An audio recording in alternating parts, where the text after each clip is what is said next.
See, where do we begin? So I'm currently based out of the San Diego, California area for a few more months, but I'm originally from Peru, and I'm here with my 4 kids. And yeah, a lot of the work that I do has to do with this, like the feminine embodiment, but not just kind of the soft, nurturing, tender parts, but the wild, the dark feminine. And then I also do a lot of work with couples and in the realm of conscious relationship and sacred union, and bringing inner polarity into whatever we do, whether it's relationship or business.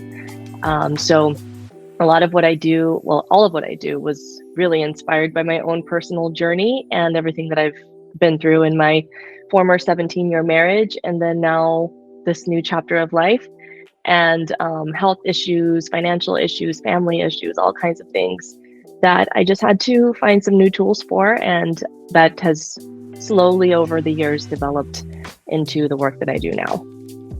So doing life as we do, but from the place of the divine femme, particularly the shadows of the femme, which I think are really interesting because we get so much into like the love and the light and the nurturing and the creating and all that stuff. But I feel like in being a woman, you can't hold that much wisdom and there not be a darkness. So I've been learning more about the dark femme, and I think it gets a bad reputation. And I don't feel like people are talking about it enough, but I feel like it's starting to come up. So what would be your definition of the dark feminine? It's important to distinguish between the shadow of the feminine and the dark feminine.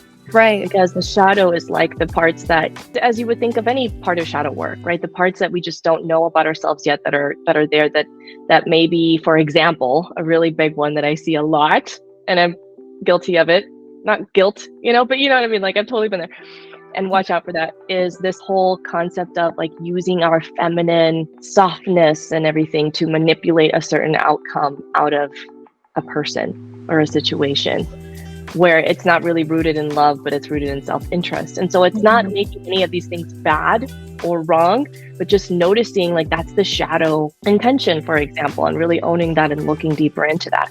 Whereas the dark feminine, the way I see it, is like kind of like, I think of this like this massive void, abyss of infinite wisdom that is just what we just don't know yet. There's more and more and more that we can tap into. And it's also this different kind of texture of energy than the light feminine. So we think of some of my favorite energies to play with within that realm are more of the dark erotic energies. And that does not necessarily equate sexual.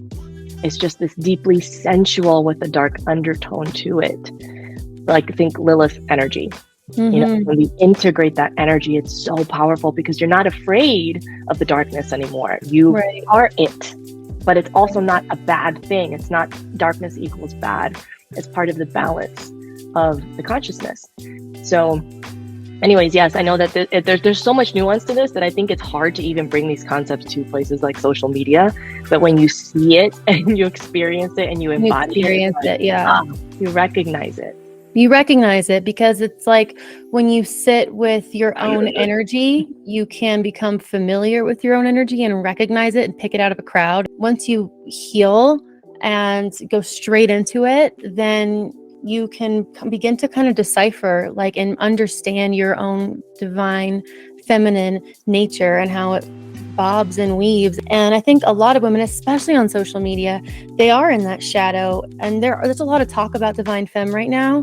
And I think that just like with any form of spiritual narcissism, there's going to be people who think they're up in it, but really they are coming from a place of the ego. Like they're really in that succubus siren, not in a sensual, creative way, but in a manipulative way, the siphoning rather than just here we are and we are flowing and there's no beginning or end, and it's unhealthy. But we all go, it's like so layered. You have this call knowing that you're really sexual, like more sexual than most.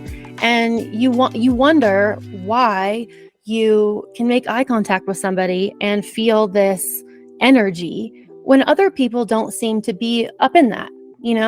And I know that your marriage recently ended, is ending, whichever stage that you're at in that journey. And that shocked the hell out of me, because I was like, what? Like, I had been watching you guys, but also I get it, because my 15-year relationship, 11-year marriage ended 2 years ago. And then I remember when Rachel Hollis, I don't know if you're familiar with her, she wrote Girl Wash Your Face and a bunch of other bestsellers. She got divorced, and I was like, no way. And then I was like, well, maybe I can get divorced. Maybe I can do that. The thing is, you never know. Like, there's no certainty in anything. You never know. And then when I saw that you guys were getting divorced, I was like, wow. But what really stuck out to me is your healing journey and the way that you show up online, so much different than the way that I did it. I moved to Mexico, went to a really dark place, faced that shit. Then all of a sudden, source energy and spirit started reaching out, got into plant medicines, and then it just all unfolded. But you still show up so empowered. How do you do that? Yeah, big part of it is everything that you just described that you did after, I did within the marriage. For years. Like, it was almost like I had been grieving so many deaths of us already. That was already kind of the MO, of being so deeply present with what is there now and seeing what the opportunities are for growth. And for example, healing the next deeper layer of that abandonment wound. And also things like plant medicine, got into that in these final few years of the marriage. And so that really brought to the surface all of the even deeper stuff to be healed, which really, looking back, prepared me to be able to navigate it in the way that I did, where we have so much love and honor for each other and truly bless each other and wish each other the best. And so it's just unheard of, because the reality is that a lot of times it does take something that really rocks a person, like a divorce or a big life-changing thing, to wake them up. But for me, the original instance was my former husband's 2.5-year depression and disability. That was my wake-up call. And I had my own issues with health at the time. I had autoimmune dysfunction and just life and kids and everything that comes with that. So that was my wake-up call that awakened me to doing all this deeper work. Yeah. So you were kind of carrying, how does that work? Because depression is a depression. If you have not experienced depression or depression and anxiety, then you cannot understand what it means to live in that space. People will think, oh, you're so weak. It takes a lot of strength to just have nothing to give and still give and just show up to the same function. It takes so much more effort. And I've been through that and went through that in my relationship, but it was on my end, and he's not super vocal about any of his stuff. So I just didn't know what I didn't know until the relationship was over. But you had been on this journey, so you were kind of hyper aware and also in your feminine, so you were even more sensitive and receptive, whereas I was in my masculine and survival mode for my whole marriage. And it made me fucking sick. Yeah, that was the threshold. That's literally why I got sick. That was the turning point. It's crazy. Women wonder, and it's are you in your masculine? Are you in survival mode? But people don't have the tools or even can have the discernment. And that's why I'm so glad these conversations are happening. But you had the awareness of his depression and stuff while you were also had been on this journey of the feminine, which I didn't really know a whole lot about until after the marriage. What was it like to carry that, to carry the masculine, a wounded masculine, more or less, but also you guys had such a bitch and sex life, kids, femme thing. How did you carry all of that? I mean, there wasn't a point where I just kind of woke up and I was this magical feminine being. Yeah, I know. It's layered. It's layered. I was no angel.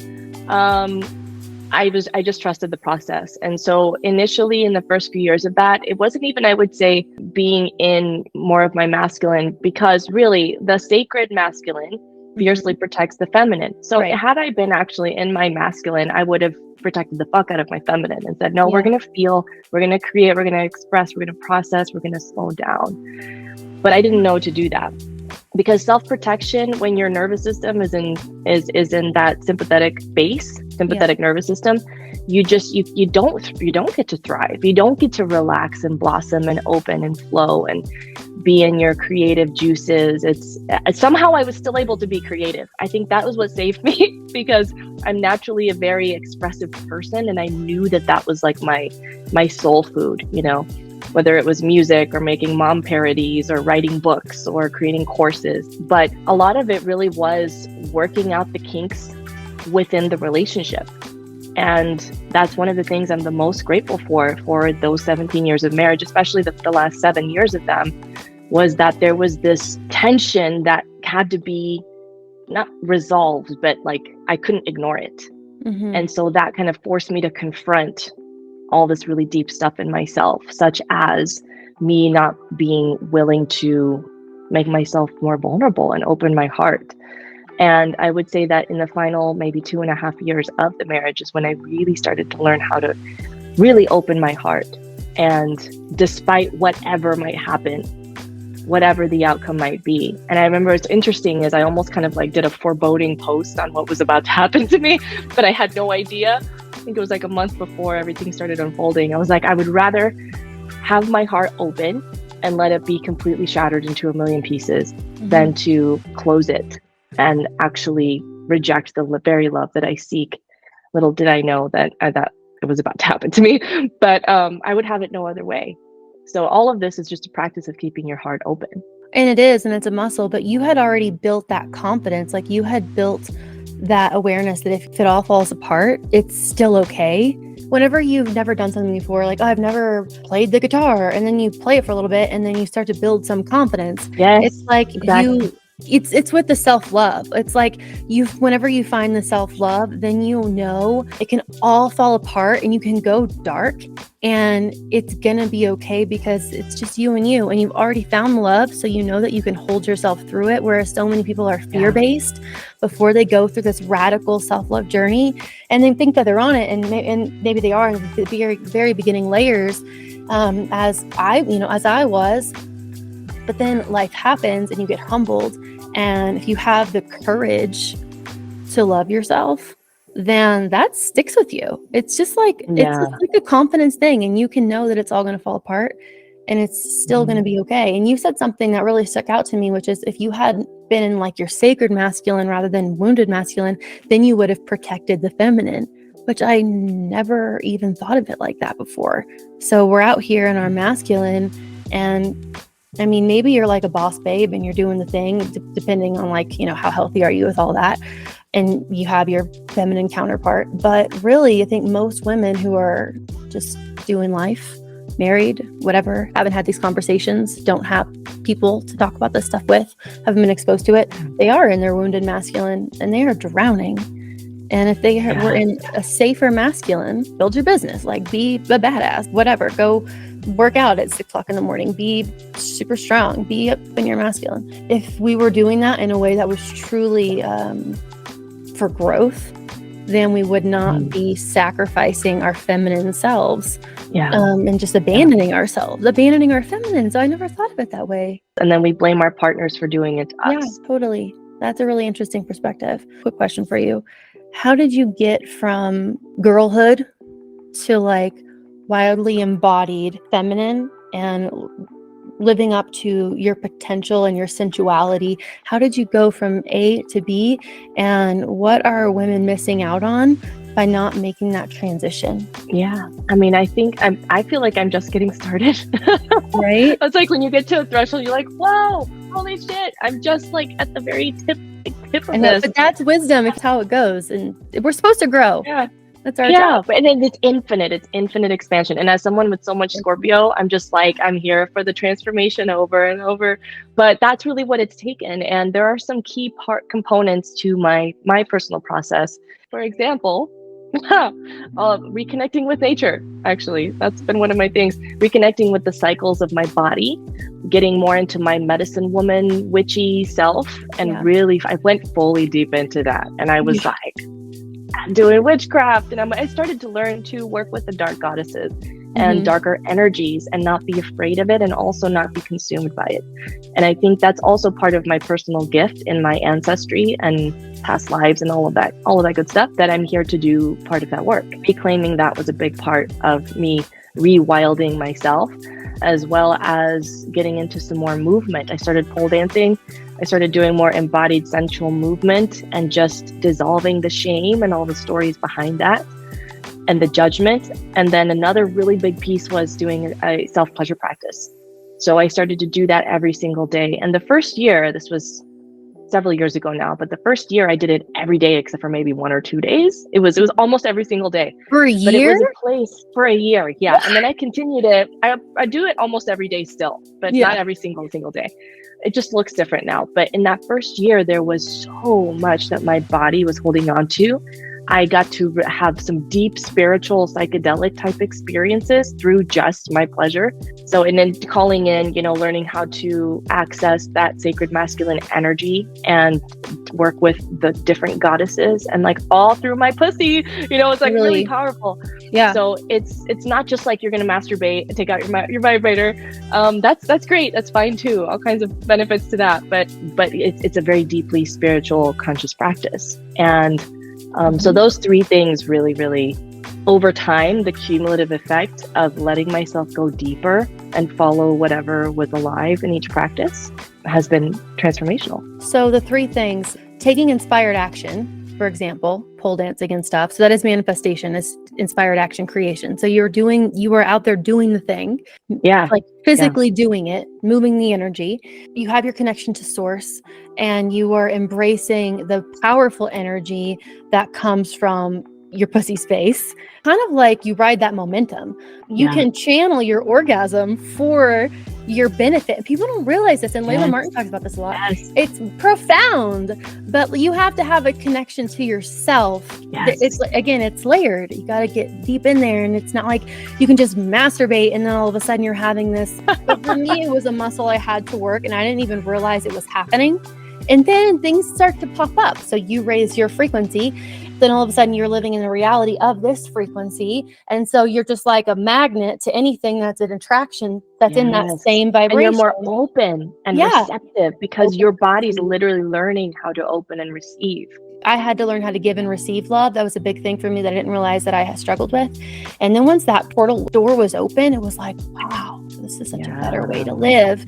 And you have to do the work. In that process, you'll begin to feel validated if you are aware, you're present enough to notice that your frequency has changed. And in that, people are going to start to come into your life. Opportunities are going to start to appear. And they were always there, but you could not see them because you can only perceive your own frequency. You said those were the things that you did to go from kind of your girlhood to get to where you're at now, your witchy femme journey, which I love, and am on the similar path. You moved your body. You started having intentional pleasure practice. And what was the other thing that you did? So connecting with energy, doing energy work, ancestors, spirit guides, dark goddesses, things like that. For people who don't know, who have never talked to their guides before, what's the first thing that they should do to open that door? Oh, I mean, I tell you how I did it. I mean, and actually what's interesting is that the way I did it, I didn't know if I was doing it right, as if there's a right way. But one of my favorite people that I work with now on a weekly basis, she's an energy healer, and she works with past lives and karmic things. And she has more resources if you want an actual recommendation. But what I did, I just opened myself. I made my intention clear. Like, hey, I'm available to be communicated with in these ways. Like, I'm not available to be communicated through shadow figures and creepy dreams, please. I'm available to be communicated through like synchronicities and friends and like downloads into my trusted friends' consciousness, things like that. So I think it's helpful to be more clear, and generally they want to be respectful of that, but just having that openness to, okay, like, I'm ready to hear from you, or send me the people, like, help me to identify what those signs are. You really just have to start talking. Ask for it. It's just right there beneath the surface, because we have our Yeah. womb. It's our portal to the other side. When we're bleeding or right before, it's such Yeah. a powerful time. Yeah. But really just talking to your guides and telling them what your intentions are. People don't know Yeah. this. Well, and it's also rooting into light, because it's like you can go spelunking in the cave and you are the light, you're bringing the light, but you're tethered to the light. And so no matter how deep you go into that cave, you have your way out. And the more love that you genuinely embody, meaning you're a more integrated being, you're more aware of your darkness and your shadow, and you're bringing those parts, calling them home.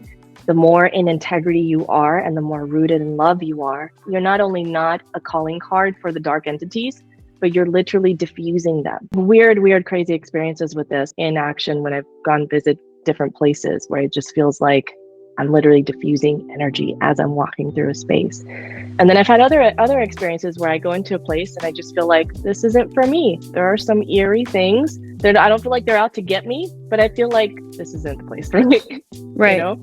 Yeah. Self-love is really the anchor. Love, because self-love is love. Yeah. Yep. Once that spark happened in me, that love and divine, and I found that in myself, I saw it in everybody else, and then your life changes.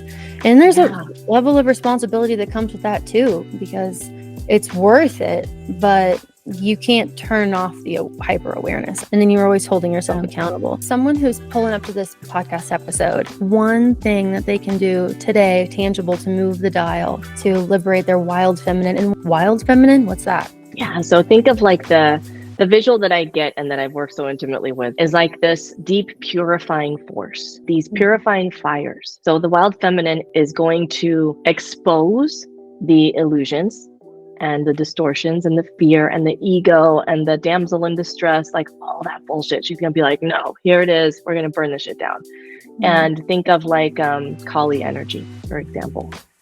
That's wild. Now there's another thread of wild feminine that's more just like wildly liberated erotic.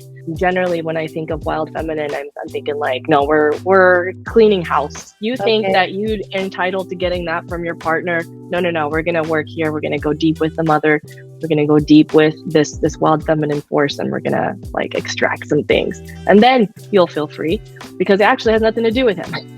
Like let's go here first, and that's reflecting this. But what can someone do? I mean, I think just the simplest thing to me is just making that intention of opening their heart to like, okay, bring to me or show me, reveal to me, in what way am I meant to take a step? Maybe it's going more into like the witchy, spiritual medicine woman realms. Maybe it is doing a self-pleasure practice. Maybe it's getting some heels and dancing around your living room. Just make that deeper inquiry into your heart. I actually do have courses for all three of those things.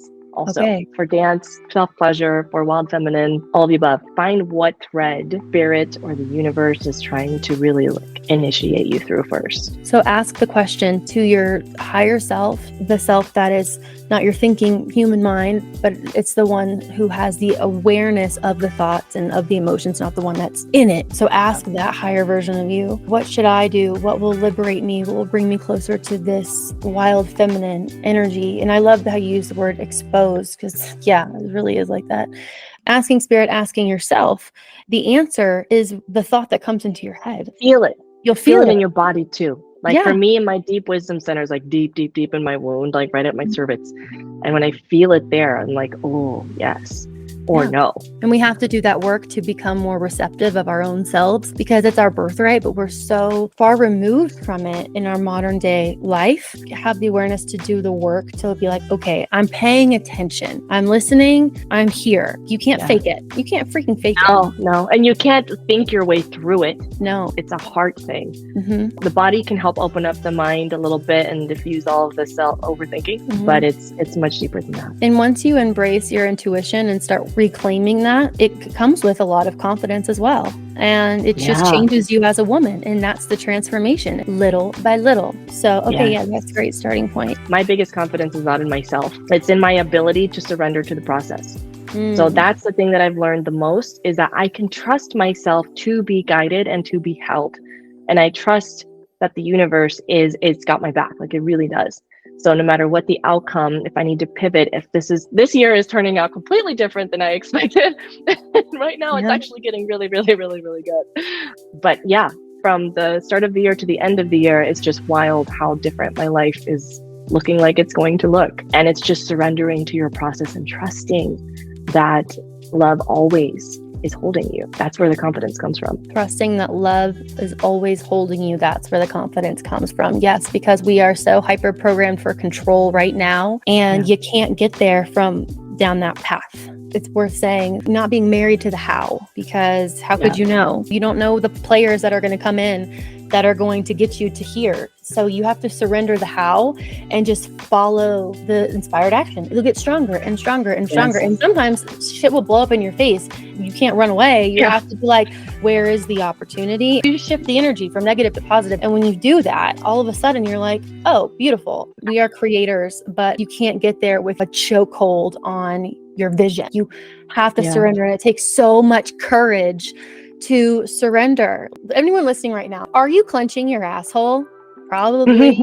So like, we're clenchy. You gotta chill. And it takes time coming back to being held with love. Always, it's always there for you. And it's gonna take a little bit, I think, for people to kind of like build up that confidence. But just keep going, keep going. Tell me about the benefits of the divine femme and the sacred masculine, and how those dynamics intertwine and how we benefit from those two healthy versions of ourselves coming together. Not the masculine and femme within me, but like with a partner. Yeah. I mean, I think the important thing is to honor just our natural, what feels organic for us. Like, for example, I am at my core, I love being more in my feminine flow and creating and expressing, but I also recognize that I need that integration and that inner union to get anything done. So actually, interestingly, in my astrology chart, I'm actually right split down the middle. I'm 50-50 masculine and feminine placements. So that works out. I'm here to bring union to the world, and through my work with our more masculine energies. That is our vision and our structure and our commitment and self-discipline, which is a form of self-love and self-care. But having those boundaries, but not so rigidly that there's no flexibility or adaptability. And so these two energies are just constantly they're flowing with each other. It's a dance. It's not this hard, rigid thing. As soon as we start to try to make it a hard, rigid, structured thing, then we're in more of the distorted masculine, because then that's not the union that we're meant to operate with. So it's more about harmony than balance, is how I like to think of it.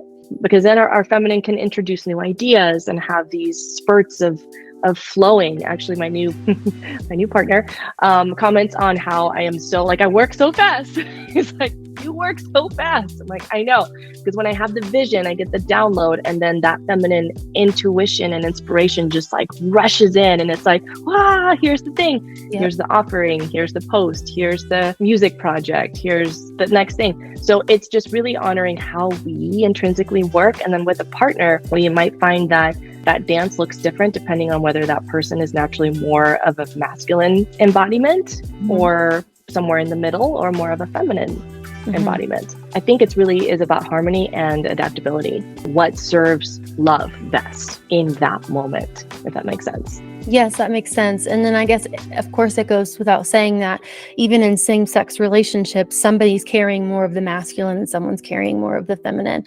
I used to think that, and this was just a step in the process. When I got all up in this, I was like in my feminine and feeling so happy and free. I started to feel like, okay, now I can't fully be my most wild, incredible, powerful feminine without my masculine counterpart. I used to think I couldn't have my fullest expression of like my softness and all of this, or my power, without him. But then the next layer beyond that is I realized, no, I come to the table fully within me, like fully when you're sovereign. Yes, and whole.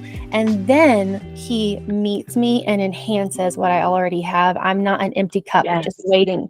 And I didn't know that. And it hurt for a while. It was like, where is the masculine man? Because then you're missing, and then you're attracting from lack. But when you're whole, like literally, this is what I'm experiencing right now. It's like I was whole and sovereign and lacking nothing and not looking. I was not looking. So true. Anyways. So true. And then you're coming from a scarcity mindset. My intentions were good. I hadn't like fully cooked enough to where I could understand it, to use it.